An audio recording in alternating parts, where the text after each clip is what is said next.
Sàr-Sgeòil díosbhoirionnach. Fad le chéile na sríomhichin. Drúgadh in díos an Glaschu a gabhaim nuair a bheith bethe gúine gathracha go mór.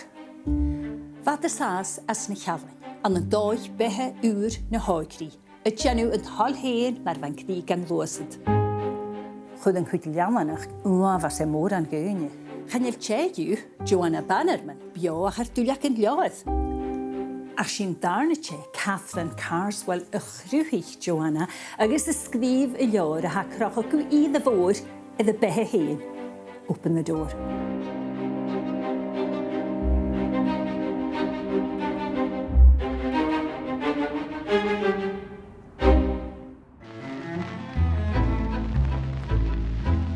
Ag toiseach na ficheadamh linne bheith Glaschu trang, beáthal, críos garstal na halaba.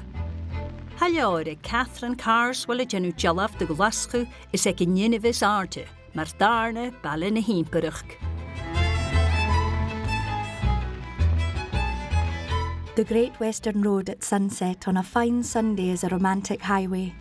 Once a stranger had stopped Joanna there, and sweeping off his hat, had asked in broken English how soon, continuing westwards, he should get to the sea. The question, though geographically astonishing, gave some expression of the magnanimous charm of the road. Now troops of churchgoers, their faces illuminated by the glow in the horizon, sauntered westwards, and others with their faces in the shadow returned to the town. Innumerable couples, Highland servants chattering loudly in Gaelic, strings of very young girls in their Sabbath finery, young men with buttonholes and whirling canes, who eyed the girls as they passed. All used the whole breadth of the road for walking, and only moved aside deliberately to make way for a jogging Sunday horse car. Húcí Glaschu beo an dòigh-beatha smuaintean. Scríomhaigh éige bóioch de haid togail sealaigh is áireanach agus áte. Has sin i bríne naim far ro Glaschu cumhang as a roineor brisket jara go heidir náisiún de darna baile na hímpaireach. Bha beáthal, bha gníomhachas, bha inmhas, jaalainn, iscol, jaalainn. Han teaghlach Bannerman, channeilad boch, channeilad bearstoch as an heag sin, a cha dòigh-beatha ha gyma cuarstal, gyma dóiol, gyma daite, agus sé sin in contoch de society ha sin a thinking. Hai togail dealbh a chuaigh in a bhíine cheilbhain. Torgan is ráte na ha ann as a lá haun far a bhfuil mi hín go persanta dealach sa cosach sias sa suas gach lá am a bhíthe. I tai bíbe ag Miss Cranston. I lúci an ha fríoch is scóil. I díalbh mac an hóisís, mar siún a d'irt. Chas muinnig miad útar sa bí sin na úr a ha togail in nu dealbh de Glaschu ag gnáim go mas sóiríte sin.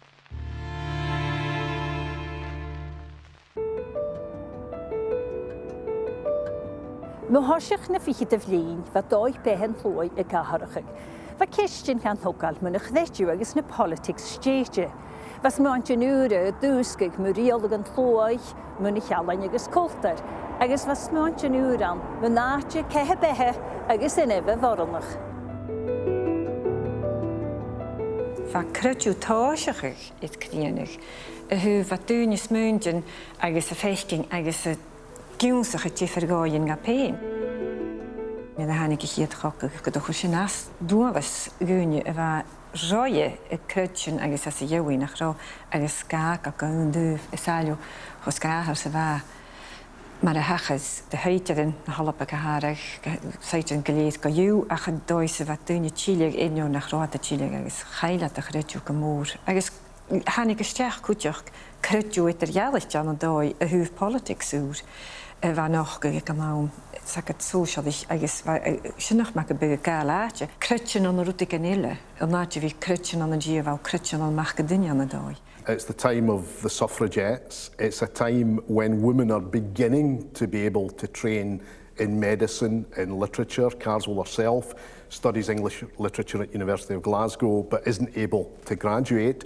She studies Italian This is a time following, if you like, the Victorian crisis of faith, which also to some extent means a social crisis, where women have got the beginnings of newfound freedom and are dabbling in all kinds of things. And for Catherine Carswell, that means both cultural dabbling, although it's much more than dabbling, and also political activism or political thinking of different kinds. That's women's rights, that's also susceptibility to the rise of communism, which for a while Carswell seems to be a fellow traveller with, but ultimately I think she's too individual to toe any one party line.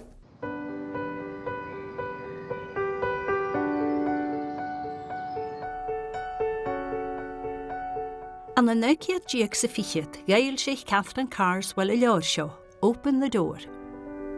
Heb ddim character y leor, Joanna Bannerman, y chyn gan teul, mar ffrisanach ac y chwl y riel, jas fel y negafling díag y cwrlwch, ac ag awm, nid yma dorsan y ffysglwg. Le talent yn sont na chalain, le mion sont behef a ffyddinich agos onarach, agos le cri blag a glosad, chwri cwl sy'n hogu u hwyddi, agos di cthetiw clerach, sont gwyl, agos y hirod yn hen a hasachig. Fe mae sy'n cynnig na hefan sgealach Joanna Bannerman o sio, ach achdri behe Catherine Carswell cwtioch. Cha fôr gynwrwyd mar eich anig sy'n pys pepath y chwth edrych behe Carswell agos behe Joanna as y lior. Rwt nach rw Carswell sy'n mi y cle, posig tra, ha fasyn ffyd ma Carswell, droch ferwch y fasyn posig ysgrysol y hwg ei fôr, droch fwy edrych behe si hastog, sa sy'n yn orsyn y tachar dy Joanna cwtioch. Slesyn, fi ga ffyr yr ag yr o'n i siac yn anreibol di, as y doesyn. Y dol yn neu, go I dy fôr, y smuaintean fa sio gyda ffyronnych efo riolwg na cwysio. Mae fawr lai y cwndr I ffer, fawr postegi, ha rhaid go fi lai y cwndr I ffer gyda fi postegi, fwyd I iemig dwi anw, cha nie fwyd efo dol y chor tyrwyd. Sa sy'n y chyn tarsing, as y sgealwchs Joanna cnwasog sy'n, ceisnwch ag yn anmwrsios cod ga fi, agos ham ismeniwch ag yn dyhogi y chwle cael. Go I dy fôr fo y behe hen. Ac leis yn achnam open the door y rys, wel, hai thors crymac yn one people, ag thors o'ch gach parst. Open the door and flee. Open a door of utterance and behold as I make everything new. Ac leis yn hai sialtid, wel, ha mi son syl ŵr y chwlwch. Son tchechich, son rytring o'r ach cwtch yn rytring ŵr I anu. I hai sirig rwdigyn. Chan I liad y rwyarwch o'r sybi, agos sy'n galienting edrych sli. Open the door, hau janw sy'n yson y golysdiach, cwtioch. Agos a sy'n gwmwse na ddach agos na halag, mae'r ffars gan y naddwch gyn a has y lior chan I fan gyfeli tchechig. Ha sgealwch y glwys y tfad na tchechig gyda ha friaf yn y Sgeòil ond yn Glaschu. Sgwmwse ie chan I fan gyfeli eson tchechig, eson ffain y ffalaf, eson iolus y chwyd y sŵl na dòigh hen, fi y ffôl ymwchig, caraj, le ffyronnych agos cian letter fet agos chi, ach gyfeli ffosgolwg daras eson thinking dehed y hwlw. Cwtioch, fad na tchitche. Slesyn syl mi gyda tchitl ligleis da han, agos gyma asante. Eson liorach ei sgrifig ag yn awmsyn. I think Joanna Bannerman is an avatar to some extent for Carswell. The book is quite heavily autobiographical, but I think the deepest way in which Joanna is a device for Catherine simply is to explore female desire in a fictional context where it would be difficult probably to speak about that in any other context. Rwy'n fwy ar am gyharad yn dda balwch o gasio fer gyma rias loch as y falis a cantaris gyni hast ach gyma og sy'n hwgyn cwndr awm sy'n sial am eisiau gwyd gwys o'n a ha ffyronoch. Agos yn naatio, sgan i'n cael y tachart, gan i'n gael tyfdys, ach yn naatio niacil y chwydori. Sa'n na hai gra, fi mynd mysio parof ein ymach mae un sios, cwyd eisiau ha gofi colog snwrs yn y hai Cwngri Mario is son I hier dŵad am ysmynwch y greig a drôl device, this grotesque experience. Eis haid sydd o'ch y giwri. Can il sio, cho mas y bachor. Eis, sgwyl am yn doi gyma ffwyr hasyn e Carswell ag amonan. Gyna fi ffacal bod yn eich wak na boch ie in taker I ffyrwnig. Carswell was influenced by the movement in painting from the 1890s onwards, where painting is much more explicit about the human body, about desire. Her eventual lover, Maurice Griffenhagen, head of life studies at the School of Art, is one such painter. His painting, An Idyll, directly influences D.H. Lawrence, and of course D.H. Lawrence writing about desire, writing about the body is something that turns Carswell on in every sense. So this is a new time of frankness. It's a new time of explicitness, not in a prurient sense, but in the sense that people want to begin to tap in both psychologically and sensually to the body as well as the mind.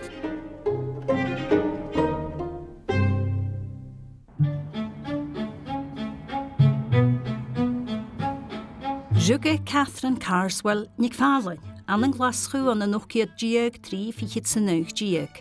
Lennu e care je wat gilis gan English chléirich a hachar y chéile ag canniu hosgilach. Ba siaras mac fálainn na varsant a viarstach a vig haas na vaul de chorle valle. Vai heen agus event ma vianne na baul gan English. Ha Sherlock Joanna Bannerman steach gumór Sherlock Catherine Carswell va George agus Julie steach pure agus mahar Catherine agus fós an jíise ik mí nach chach an dóibh ag mas skippelte agus chaine bhoirionnach ha Turciar gomach luai Haró Herbert Jackson hiad fer ag Catherine Carswell Haró esin chocolach rí Rasponi Signor Rasponi itcher ach chaine na bhoirion sin cear an dóine theology. Vaid gomór a fiachan rí feinar falla van na Sherlock agus sé sin ruútas cutrumach am min dhéirchiad suas an airneoch an dòigh-beatha fa gama teann nach rótóir Sàr-Sgeòil agus fa féach a feinar falla.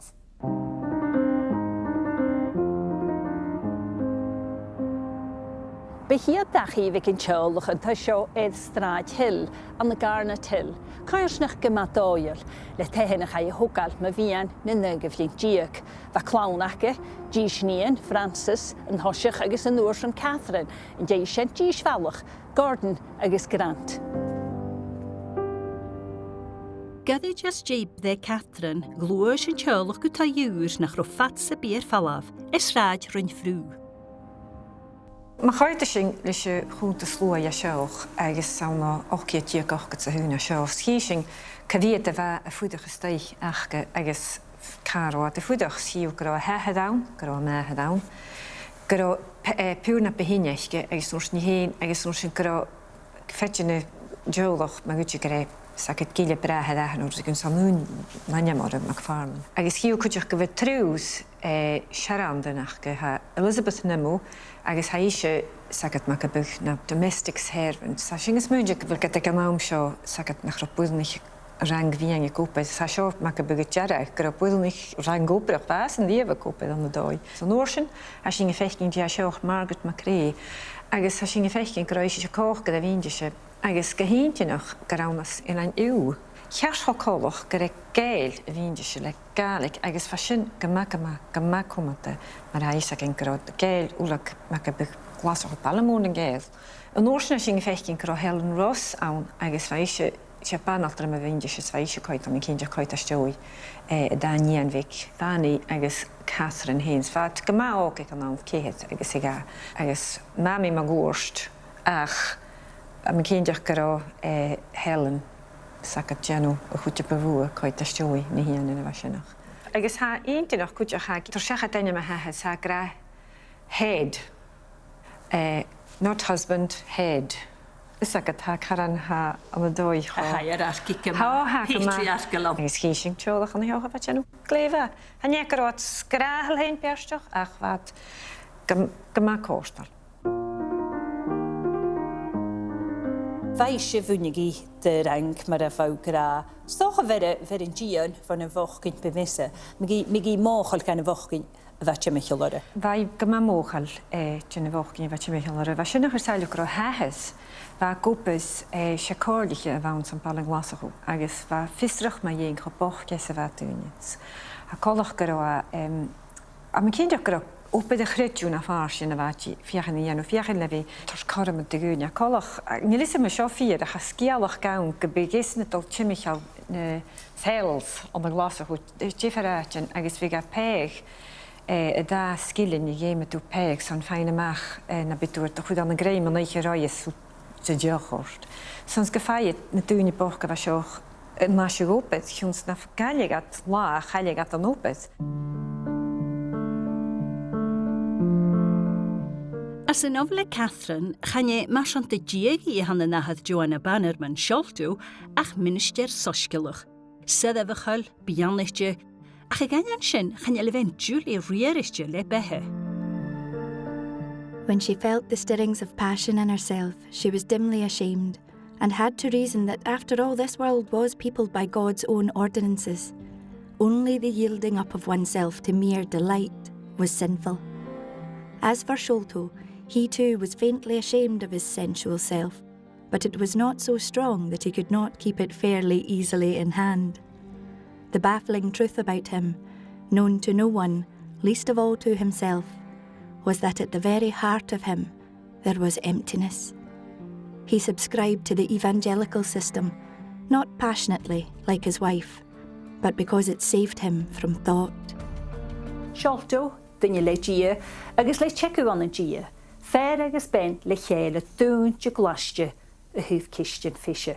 Va Joanna a cúd a nui se behe va sin, mar an Catherine Carswell heen.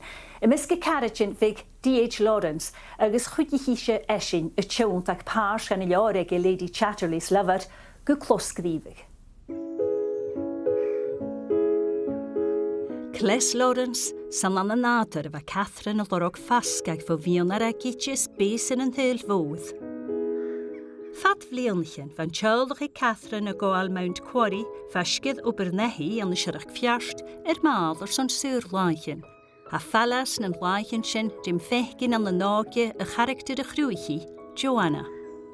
Na leor heen gahar Catherine Mount Quarry gut and tarvi, aches and dolorok Joanna Sàr-Sgeòil.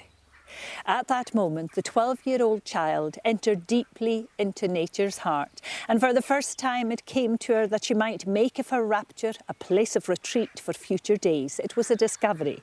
Henceforth she felt that nothing, no one would have power to harm her. For all her life now, she would have within herself this hidden refuge.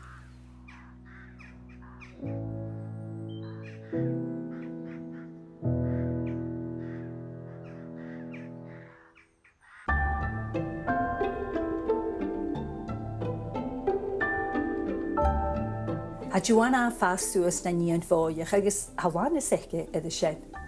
Chael dúléad sa bíice tarin gúine hiice agus cles na techrúhichi se a dhíore ach me gúlaigh dúneore. Scríomh Catherine a dhís na heachtarí bethe. Since I remember, I have more than anything else wanted to be deeply loved. At first it was a blind instinctive desire to be entirely loved by an individual. The desire to be popular was never mine. Chugel ahad Catherine le chinis cthi as a vleon am yerig and lean. Who gei nu dan to Joanna Bannerman, nu the vasich ahad Joanna, ha sellet gefeim a chud chlonje in biolant heen a chosnig. Joanna was allowed to forsake her high school for the School of Art when she was barely 17 and not yet in the 6th form. For some time it had been understood at home that Joanna should become an artist. Va greim gymaint hawn bourgeois ag naim sin, agus gaharin an ro an teaghlach a va crutchfoch, agus se teaghlach crutchach va seo va Shenner a Catherine Carswell va eisiau páirsean a jalach mór as a lín ré. Agus am is minnig gnaim seo va bourgeois fatar rörs an vlog, agus fatar rörs an gynloch ré, dúr gan dóibh céidir mar bachor an behanach a bhí. agus fáilte seán lenan an a bhí acha, gunna bhí pásta, fáilte seán a bhí an sásan an neallan a bhí an sásan an ceol, gunna bhí a chamal sias. Agus an dóibh seo had sin tréas an jór hain. Bourgeois ha gíri a bhí feinar falla fá na knap an starre, fat mi geworden. Van daan to Catherine go féicis gon thuigi súl a gúd go bhí répe, ach nach tíigi go búlchi. An Glasgow bhai chimical daine bha cumach cumasach agus cíolach do ciú sinnatar an daine bha gopur ganolai. A charú mór an corm ag hén, a bhí corm ag fáin céim can ag golai, gyda'r corm ag dol agus a bhí síos seach as na clásican.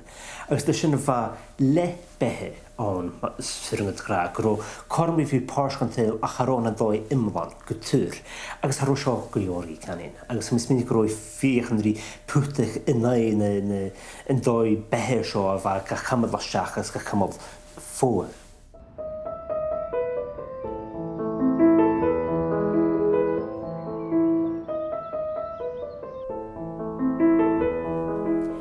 Chabannigydd na holanach gan eich halain cles Joanna a Catherine Carswell i gyd, san na eisiau gwsgol hwyl Frankfurt ys don daf leona, agos yr bryr yn y hechtri behe. Fa cwtch y gafarys gyro ferfa tigys piana hi, na lama nege, cwtchach, nes fa sio eich awn nhw edrych fa bobl na chioga, y cwr cwl ddi riert yn grach o la, nhw edrych fa chyn go moraldach agos fisio. Nu de heil Catherine o Glaschu, chain a holanach go colistyn y bawr i meirad, colistyn y mornach a fa dolgwol i Glaschu. Ach fai cwtach gyma iolach eithne fa doleg colistyn ialain Glaschu. We have a very well-chosen cover for the 1986 printing of Open the Door, and that is an illustration by Frances MacDonald, the sister-in-law of Charles Rennie Mackintosh. That sums up the milieu, the kind of atmosphere in which Carswell is writing. We're talking about the period from the 1880s down to the 20s and 30s, a new aesthetic movement, the Glasgow boys, the Glasgow girls, a kind of expressionism leading into what we would know today as a kind of high modernism, which is about expressing the psyche, expressing the feelings, and a lot of the nature writing that you get in Open the Door, the deep pools of Glen Taffy, is very obviously psychological. It's very obviously not just the observation of a naturalism, but it's to do with the feelings and the idea of humanity communing with nature. Cles Catherine an na Frankfurt sé 4 ysgol gorsyn y fant ga Joanna Bannerman ag sgol na Ialain. Hai eisiau ag sŵr fan y laich yn cwa cwrymach ar y cwlw agus y siarach gŵl sa fersydd y iore. Still unlinked, they descended to the Kelvin by a long winding flight of timber-edged steps cut into the steep earth of the ravine. Quickly the sunshine was left behind and they dropped into the damp, shrubby gloom. The tyf a fi'n Kelvin ha Joanna a fhèin pog ar son y hir dŵad fo Bob Rankin, Mac Minister agus eisiau gan y fiach gyfer gŵlegyd. Had y tord Gaelic pos i siachad ach chafad sy'n fata. As na bliolnych yn a tîn ha Joanna a tigsyn nach ro eisiau a chan yn gŵl le farach gyn gyro gŵl a cwdigyn o'r hyn sganal le Bob cha ro eisiau a cha genw ffeibie. Ha lichtjad fo pure mahedd as yn edelg y pwtag Joanna gwole Glaschu y iwsach ag edelgis agus sien farfeli cwdiolus edd Lawrence Archard olan ach dichylwch ach diwj be gan y sogyn a'i hen.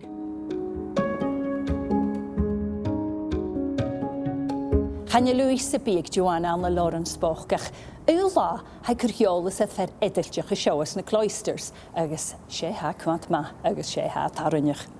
His face in the daylight was not so much white, Joanna saw, as ivory, with fine carven features and remarkable eyelids.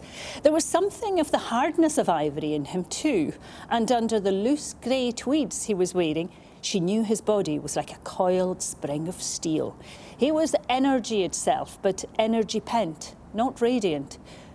Joanna had never been so aware of anything, had never imagined anything so living. She was acutely disquieted by his nearness. Isn't he beautiful, Mildred Lovett turned twinkling to her companion. And a genius as well. It seems too much for one man.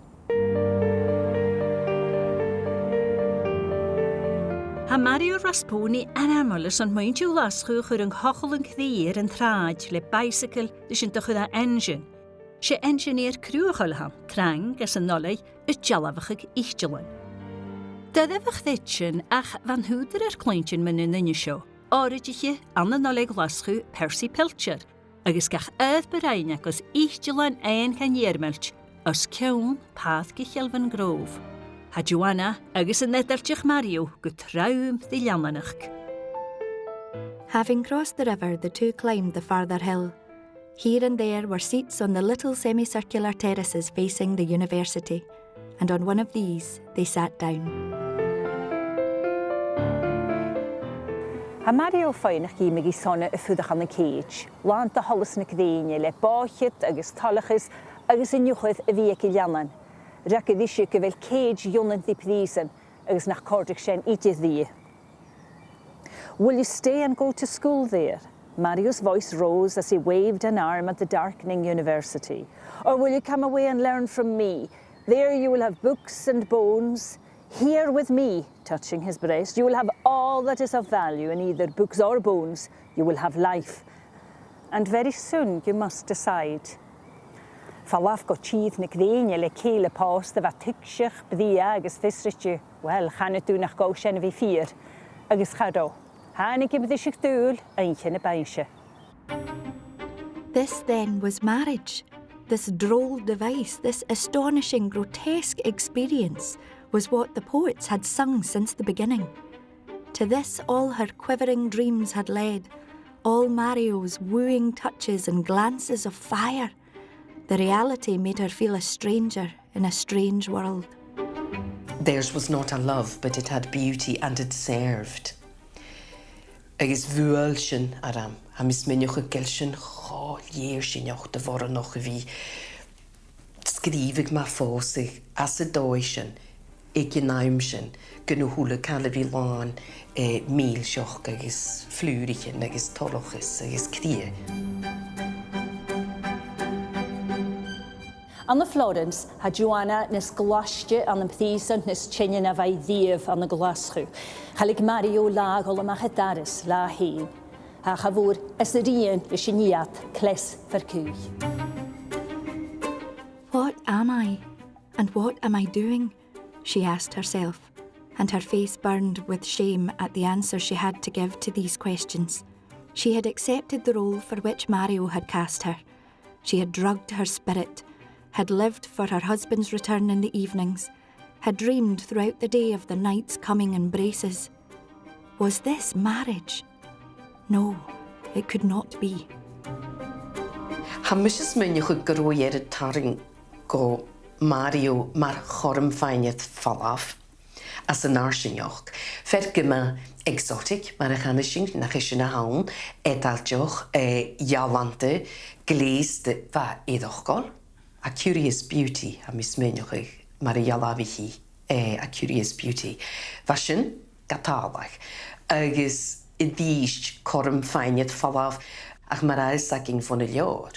Ha de go pricha. Vai iad fáinnead falaf o nátar de frís an na nolabe far a rua fúlaseach nach roi dolagain na chorm in a bheit dolgarwiarach dolgan a roineorbe a cha eising cha fwr gylítarol ga camal fogelwash ha gwbador a tríc character gymas swarach a han agus yn warsin a giori ed a fiúreg is súlach a malor o foch godú agus san a hai warsin a fadach ging fiús nis glaschte bulach as an jedal sib disig dúl a han.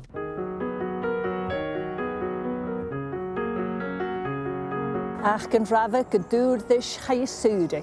Waar sich Mario an an tubish de sivoter bicycle a hoca heen. Amma Florence chanúring ha Joanna heather hort fargar is sonritje. A vich na vergeu leik bodden na gua sylgoal is stiach gan a dachieke. Dar is seo an an balagar van taila portion coola. Agus dir gan manam sin ha an an balasa her vonetal. Sin erud alban na chashoidir ha. Seo na greru seo rud cain gytur etter yalach a hawn. Agus han dar is hawlach yi ha mis minich tchechich. Girl. Am rydyn ethriologyn nach bwryngi fhèin an y Glaschu. Am ni o'r hein ha gra gyfelasolwch escape, adventure, learning, excitement, possession of the world. Gachryd nach ro eke on an alape. And one of the tricks of this novel is new experiences are to be embraced, but always when you think you've got a new experience, it's never that new, because there are certain things that still hem you in, like gender. That's one of the ways in which it is genuinely a feminist novel, because Joanna Bannerman is a free-spirited female, but quite often in different ways her behaviour is curtailed by males and by the expectations of society. It's like it dòigh beatha just but in your leor a haun a ha gynnig noi tashbenig feminism as an jögsin códichin voranig. Agus chadech me se gere se vuda ha giori ianu se vi kis noch agus vi gra wel ma ved sul gonse in korm. Céim seo a gáil, idir geladol cear na cearstón, se mar rain hína haun.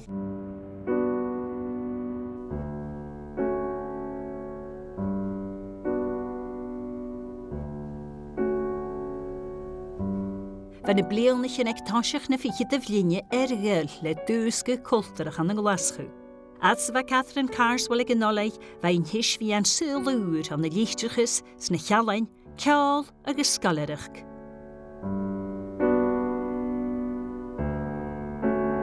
San na misglwch ialain a hachar Catherine at Herbert Jackson, jalafad a sasanach blaen giag na sinnenai, Ior awr y ffosig began lachin as dealbh cumhang.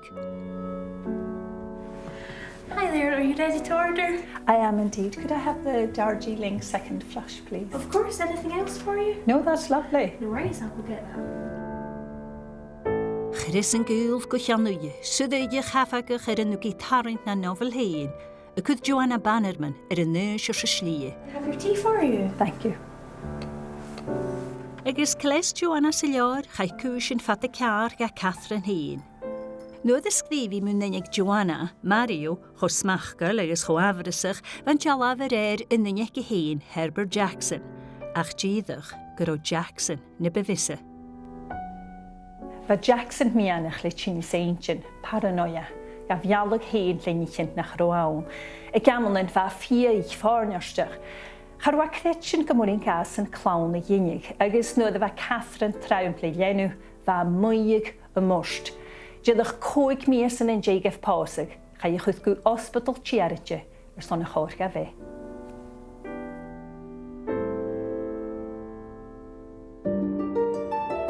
Hail Catherine a gúdach an taie máthad ith Kerslan Terrace an Glaschu. San gadi just jay sin a rúca gníaneice Diana. Chai Catherine a sás an dríach gúr, mar scríbhiche pepernech, chosin I clú I hain a brennachige drama ga Herald Glaschu. Chagog scarach pási útain, a chaiecid jarafig nach ro Jackson cumasach nánach in snaintin pásig. Van jalach Catherine as Jackson na scialach fór gan a pepper and scaniel. Ach cúteach stíich a céim suspentach an a lug na dúcha. She then consulted her relatives, and Dr. Savage and another doctor came to see her husband. When he was being removed, he said he had been expecting such an event for a long time and produced a pistol. The Catherine na bhean cóní siach gúil charona pásig ach cúis uavash. Va chúis luge a bheith a dhearabhah neo dhéanta na thiúra cráteachí agus chat a scríbhí díobh facailt ma dhéan. Ach va chúis héin a chláirigh an na neachtarí agus hadí lorog as an tascla na seo. Chai cúdesgan fósig, agus chai Jackson a chud go ospedal dúntir son a chóir ga bheith. She's got the guts to follow through a very messy divorce case and to win it against the man who attempted to shoot her, Herbert Jackson, a man who accuses her of infidelity. I mean, quite clearly the Mario Rasponi episode in Open the Door is based on that. A paranoid individual who probably was suffering from post-traumatic stress from the Boer War. She ends up being the lover of Maurice Griffenhagen at the School of Art, who is again a character replicated in Open the Door. This is a woman who's trying out things, and You know, if this had been a kind of celebrity life, if Carswell had had such a thing, if she lived a kind of celebrity lifestyle, the tabloids would be full of her doings for about 10, 15 years. She's not a sensational person, but the world would read the things that she's involved in sensationally. Someone tries to murder her, involved in a divorce case, a bullet sent through the post when she dares to write the biography of Robert Burns. This is a woman who, for all her quietness, for all her even-keeled nature, it seems to me, has a very dramatic lifestyle. I think Carswell might be one of the bravest writers in the whole of Scottish literature in terms of how she lives her own life. An an nerciad diag sa siach ai pente this jalaviche an emelastig e college jali Glaschu. In Sassenach Morris Griffenhagen. Chapate gus Morris agus Catherine di Liananach. Weishin siach blein diag na behinnenai. Blianich in a station, hodig an gasen e garich in gule betaine na behe. Sant jalaviche edison, a chruichi na laman, ek Joanna Bannerman. Chanel rian nach roana over craig do erile va missalit Catherine, vi ga fecin chosonne konda di Morris. Fer va re as an nolig konda di, a chafanish y gwbydd gan y feper nech in Glasgow Herald. Chan y Catherine as naim fri tiach ma yin. Gana fatafum, fat ne blianich in stedam ala va shen. Agus cwe va Donald Carswell. Ha Joanna yn na bawntrach hog y gwrgôl ys y neddelt, agos y chile gwta'i mahad an y Glaschu. Dach chi glich holach di taich mahad Catherine Carswell hyn, agos ha Joanna yn y tigsyn. She was able now to interpret the sense of escape that had come to her in the train as she left Florence. She was not merely a woman reprieved, but a woman awakened. An y Glaschu ha Joanna dalgus sgolni nyalan. Ha sgil is comaseke agos ha smuainteach ag fúdgi biolantje chosnag an y lúnain. Ha hasp ddia, ha môr an charidjaneke, ach ha mahad chaditfach en y fiach gur suarach o frukkerach sa ha fyganachke. An an hai carid ha Joanna cynnach ydi Lawrence Archert, ganachigi na falwch soch gydd jiwj nwyd y fad sy'n nolei. Ha eisiau ni gweld nosin hi, ach ha is y ferhialyn Lewis Pender, a ha môr an y molwg. Ha Catherine y jalafach ag Lewis y lianan hyn Morris Griffenhagen, ferhialyn a lwnain y gwbydd an y Glaschu. Ha iastig gws jalafyn bala ynu ys y fele. Gyda ha Joanna trich gefecyn Lawrence ys ad y gwael chwrstyn tyf am fi'n chelfyn, sanedd Pender a ha heddys y mion. Ha Joanna tord Pender gw garna til, fer y roi hyn agos yn heich rwychi nam hastion. The region through which they were now walking was for Joanna full of childish memories, which in a curious way added to her excitement. They had passed the dark synagogue with its dome, the Salvation Army shelter, which had once been a little farmhouse and still stood in its blackened garden, and the smart new cancer hospital built of garish red stone. A Pender poster a ha gúlig Joanna agus ha gyn si shencha, ha dy channig cynnych y gymatrich gan yn path gy Kelvin Grove.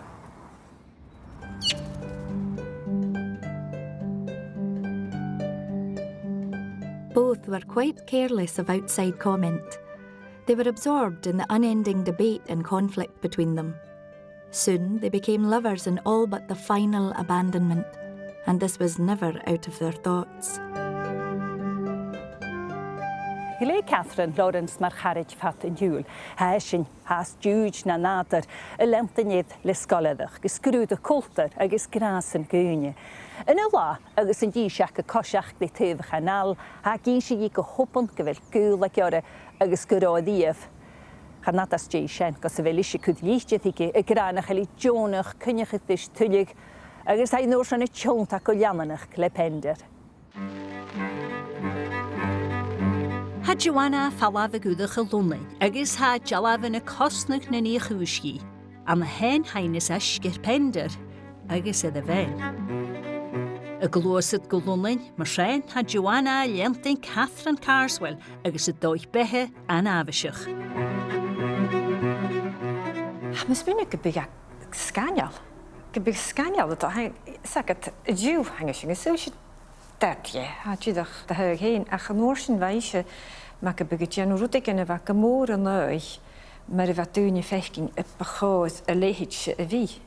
agus a bhí fuidircáid fercan a bhí pósta, agus a bhí sacat námanach sacat a falla le féin, agus gynna bhí smuaintean tían ma dhéin. An na neciad diag sa hú diag chai Catherine Carswell a gúda cholúnaí, fearn do choisiné beolaint na neach nech gus na scríbiche. In hawn da bblionna chuchelinéan figeice Diana, mis roi fiús och blian na gúis. Ha colch go ré op de chrúa je chudíich Catherine seachad ar a bhúile bhránach seo. Fa mór an charitineice agus geolachin an na súl níchtirchis agus bhai cosna clú le scríbig héin. Bheallanach le Morris Griffenhagen a fás faun, ach fa dúl Carswell haas na dhé charití, fa dúl lí galicin cyn togag ag riach gur Herald Glaschu son opydd na i'r jesach in Times, ach hanes coloche gur an a fach a liamtin Catherine. Catherine Carswell was very aware psychologically. It's one of the things she appreciated in D.H. Lawrence. She is post-Freudian. Freud has been publishing his ideas more or less since the 1890s. So Carswell is very tuned into that. Carswell would have been entirely aware that she could reread her own life and also the life of Joanna Bannerman in terms of search for father figures. And one of the things ironically indicated by Open the Door is that women might whisper it, not need men. She keeps trying to get the right man. Part of the reason she ends up with Lawn Circuit is because she doesn't need a man. She is going to wear the trousers.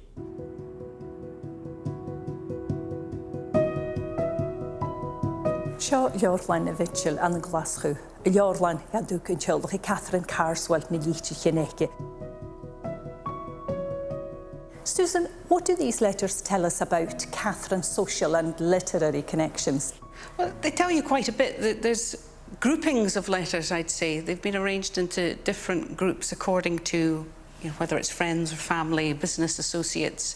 The most substantial collection relates to her personal correspondence, particularly with her good friend F. Marion McNeill, known as Floss in all the letters. A common theme, though, throughout much of the correspondence is her real difficulties in terms of being able to work, relating to money worries, health concerns, and that's something she returns to a lot, the struggle to write. Cathy, there's a very good example here in a letter to Floss from 1928. She writes, "How difficult almost everybody has found it to get their writing done. This, at least, is an encouraging thought that it has nearly always been a question of overcoming fearful difficulties, either of health, temperament, or circumstances, or all three together. How desperately hard it is to do anything, actually put any finished thing out in this extraordinary, baffling world, and how fatally easy not to." So there's this constant battle with, needing to find the energy and the stamina to do something and finding it difficult to do that very thing because of the domestic concerns. All these names that, the people with whom she corresponded, we now know them as famous authors. Yes. In those days, she was communicating with people as diverse as Neil Gunn, John Buchan, William Roughhead, who wrote those famous notable trials. Quite an array of friends that you wouldn't necessarily imagine one person to have. But she had this capacity to engage people. And that comes down to this ability she had to make friends, to be honest, and to support those friends throughout their lives. And it's admirable and very touching. Ymysg yng Ngharitin y biar y fe Catherine van Hwder an aml D.H. Lawrence, an y neciad diag agus y cehar diag, llawlig a hiad novel y fai sgrifig Open the Door, hwyd Lawrence ddi. Almost everything about it is marvellously good. Fai hen llast cholwag a folig hen, agus sian yr aini an y naddys y sgrifig the Herald Glaschu, maen nhw lioreg The Rainbow. Agus sé leor bha seo bha amachar cusparan nach ro thordan is cóirteach canal fa go fascul Jameen Fisher fa go fascul Jameen Fisher it's a boranich agus hurst Catherine Carswell well grama haro Gohumlan ma, fa toirith yn nawn, fa revolting details awn, agus fa gyma offensive. Ac y gynnyn am gwrwa ffyr fa fi'n byd y brin mi'n ffarchan, agus dim ar fa fi bios yn tyl. Ach, hadach siawl i'n yerf y sioch anna Jessica gan yn paper itir o'r fa eisiau fiction nach bi accord y chris. So chaich gwrwmachas yn paper neoch, gwnes, Somehow, and we don't know the full facts here, what we do know is that she writes the review and she slips it straight to the print room, bypassing the editor. That takes a bit of hard-headedness, and that shows that she's someone who really believes in certain types of art, certain types of writing, and she's going to encourage and she's going to sponsor these. So, le mishe gyda bod noch uansach ma hafinde. Y hasty carriage, agus na dus na fai crytchen, hwf na fa died Lawrence ysgrifach, agus y chwyd leir fys ystau y chosg i y hwbach. Agus ha am ysmwnding gyfer sen y siawlt yn y siwrs che y fynde, gyda che làidir y fynde, che fa sisw, han e fan sisw y corich yna, sisw corich yn chai, agus sisw corich yn crwachal. Fa Catherine yn eisiau ffydwch conlad i Donald Carswell agus an yn neuciad diag agus y cerdiag gwyntich i ffosig. Fa gwyl môr edd fi egys yn o'r ffat flionnachin ga fecyn y genw droch ffosi agus y lianlanach conlad i fferfa posta agus y fan y behinnau a chadwg siant bwys y bi yr y gwyl y feciore. Char o fahydd, boddon na chadiawys le Gaelic each other son y ffosi. As y Lawrence Carswell ha Lewis Pender y geiriad Joanna ag olf conladys gwrwyd Dunasian, go cwrwm y ffeil sy'ch ag ffagin chan y jalafnege. Ach ag Station Waverley ha gyn si i gymi esyn y ffydwch conlad i carriage, agos gyffemi si rhawn ein hi hen am ha iosta.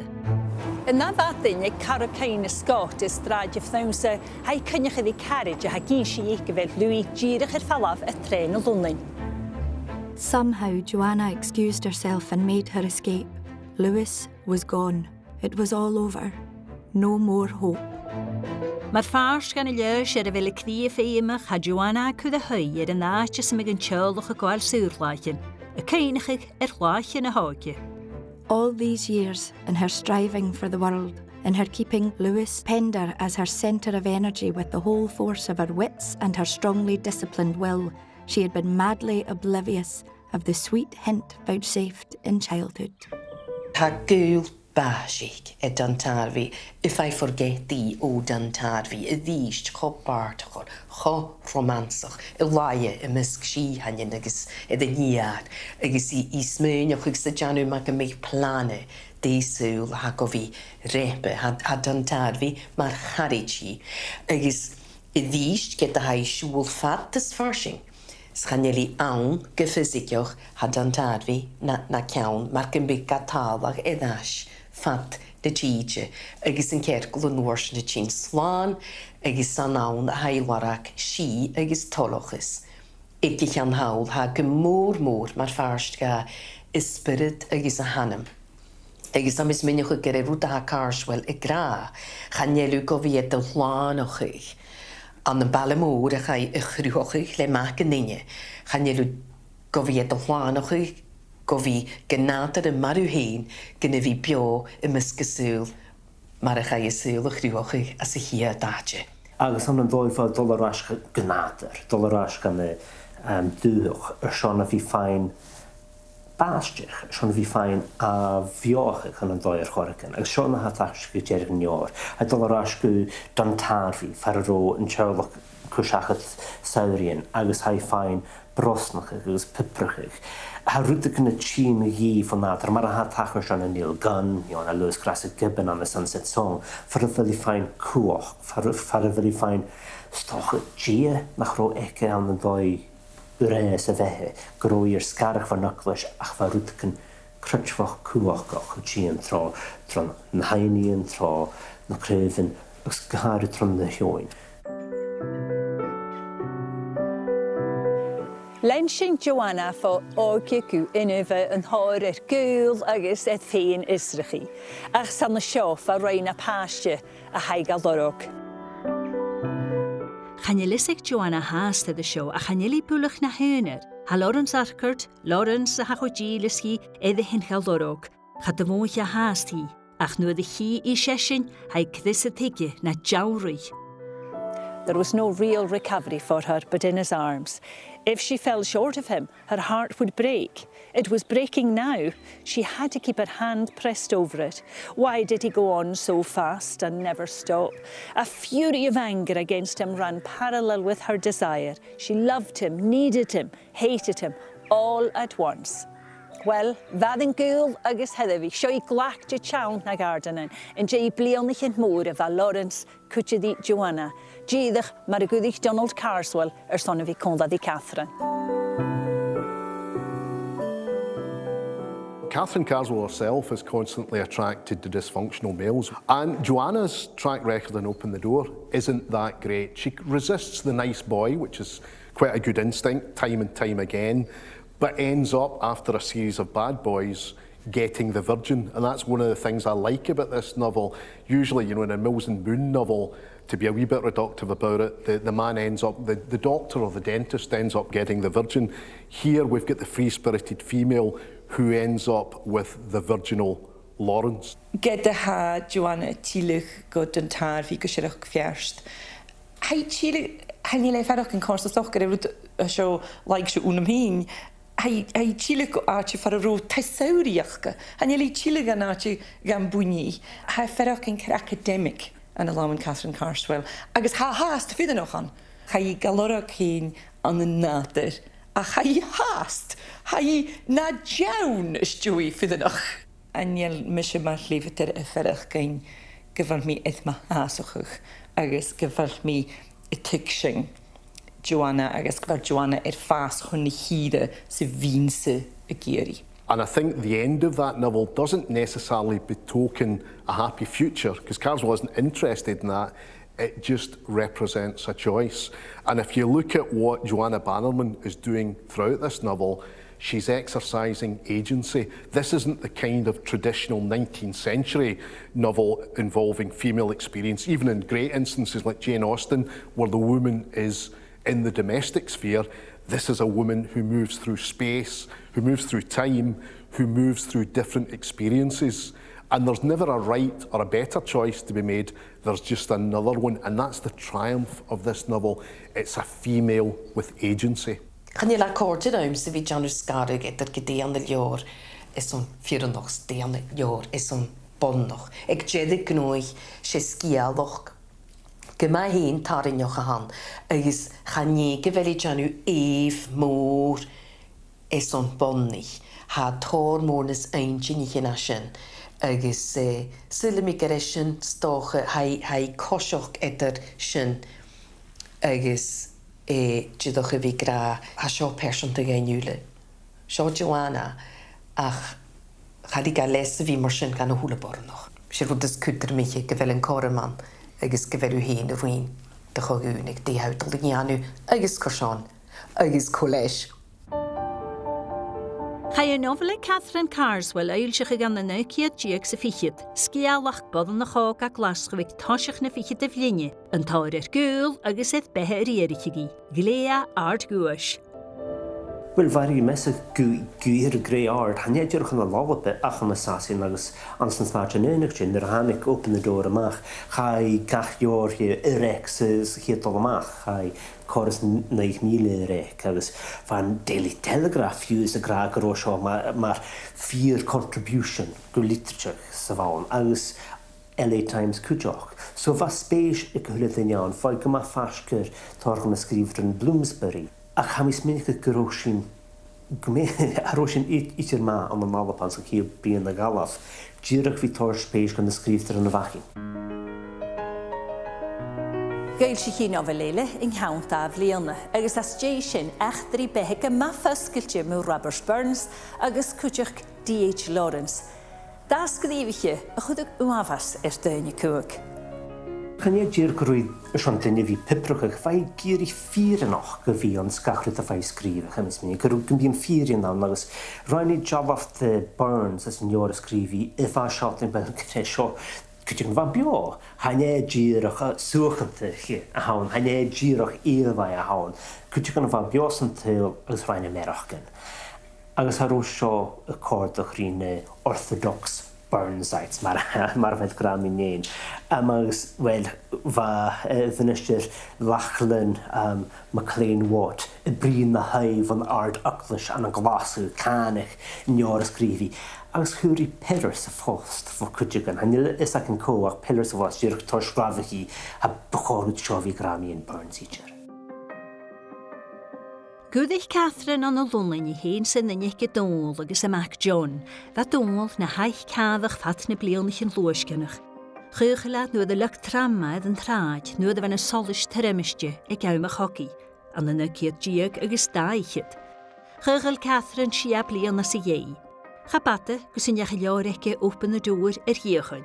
Gws yn togail sich clon y man fyr agowe an y nygiad diag ciher fichet sy sia. Halorichen oornen ha een la shechet. Han uren gun je hule ljore humal aan het glo. Ach ha mes munging buga firi ra, geval ljorichen le podden ich han la boortje wie shechet nas loje. Agus ha sing va singe like lo gola bi. San is ga shene ha veraku ustehig. Agus van mische forste ha mes munging fast suus, gro, de Canongate Classics, groat it hodemach. Ha Leach, Naomi Murchison, Nancy Bryson Morrison, Willem Muir, Nan Shepherd, agus hwyr sy'n corym, eolus y hwyd na bodyn ich y fawn roin, mar sgrifet erin. Agus siarwyd prísel y fa sy'n, agus amas myndjing gyfle prísel, gyfel open the door acing, agus hai, siarlor, ha sies o hafwrlis hyn, as yn tradition an yn alapu, siarlor a hana ha. Gyma ingniach, agus ha torch gwynsielig etter ialichtje idd beha an yn alapu. Nach an mysio feichking an y mwran lori chanela. Ha ta matjoch go ide nach de reini barok an am gi heen. Ik genau mag wiksjen feed man en anuach alapa nog as een narsingach. Seit den taker I Bloomsbury. Maar gaan de Bloomsbury groep huis dat je hule dingen kwede hashing maag. Maar gaan de Scottish Renaissance. Gaan je aghaidh na vier. Maar dermid is Lewis Gasset Gibbons moest zo'n third en Hannah Menachesen chesvoch. Garo agis gaan je moer aan ku e Carswell. Gaan je een maart begoor gavi en een liters na halve persoon korre uvren. Gaan je ferst in jaar aan. Maar va mag gaan kloer zo'n thought blienigen. Ach mis minige gewil shinner vi gma cheaply poch gevi levig. Novelen le bornig an amsen. Ach ha sin inis ans de fica brian ar galaf. Has na tor varach space agus urum agus acha horstrue. Ha mis minnig rhaid dirch an jor as an jor coch gema eintnoch. Ach schon behe Catherine Carswell agus na jor na skrifi me in Burns agus Lawrence. Kun bechor vi ik art clue. We need a reprint of it, properly edited, properly introduced in the 21st century, because it is a novel of undoubted Scottish historical significance. This is a great Rennie Mackintosh Glasgow novel, as well as other things. It's a novel that if more people knew about it, even in the 21st century, they would lap it up, they would enjoy it.